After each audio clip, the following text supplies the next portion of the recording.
The new audience is an everywhere audience. It's people enjoying it in movie theaters, it's people enjoying it at home, it's people enjoying it on devices. I think because the audience has so much choice now, it means that you've got to really have something special to get them into the movies.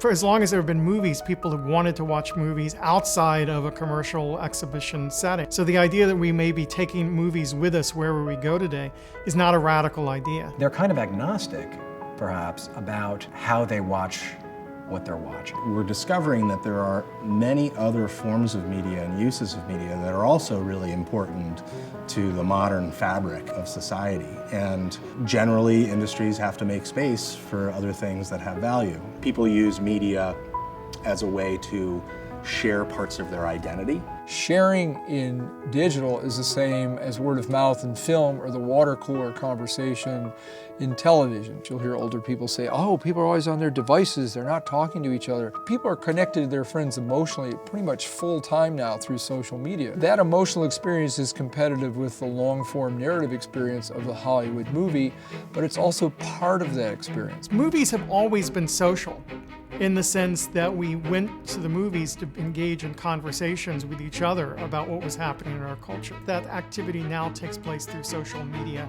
platforms. Twitter buzz becomes a reasonable predictor of what the box office is going to look like the following weekend. Movies are now competing with not just conventional television or cable, they're watching short form videos, they're watching YouTube, they're watching Vines. It's crazy how much we have at our disposal. It's empowering me to just tell the stories I want to tell. I think those videos took off because they're really easy to consume. When you're scrolling down Vine, it's not a big commitment. You see 6 seconds, and if you don't like it, you move on and you keep consuming. These digital artists capture the zeitgeist in some ways better than Hollywood, and because people want stories about their lives, that emotional palette is going to start to influence it. What would happen if the next time you sat down to create? Not every time, just the next time. Once to start. You didn't try to guess what other people would like. I loved the way that you could have an immediate dialogue with an audience through this medium. It's awesome to have the audience at our fingertips when we're creating, and like at the end of the day, we'll post it and they can react to it instantly. We'll get a couple 100,000 likes or thousands of comments in the first couple hours. One of the biggest gifts of the modern media ecosystem is that we can get information back, that we're not flying blind. You know, on YouTube, we can actually see hotspots of like when people are leaving and what moments like they get bored at. Digital creates a space where we can go from whatever 10 seconds on Vine to 12 hours on Netflix. When people will binge watch House of Cards and spend a whole Saturday doing that, that doesn't tell me they have a short attention span.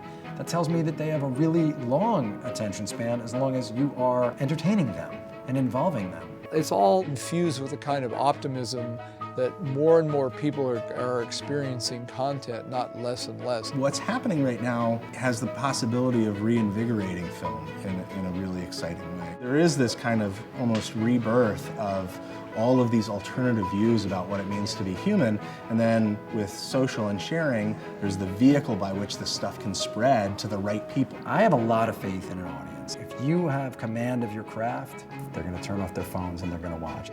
Just having people in a big room just seeing something that you made is something that is gratifying and rewarding as a filmmaker. We are seeing fewer movies in the cinema. It doesn't mean that we're not making box office records, right? So that sense of there being an event that people want to see together, that they want to see now, they want to see its minute it's available to them, and that there's a visceral excitement that travels through the theater as we watch that film begin to appear on the big screen for the first time. More and more people are experiencing content, not less and less. The long-form story, it's primal, it's biological. It's people wanting to sit around a campfire and hear stories. It's Homer and the Odyssey and the Iliad.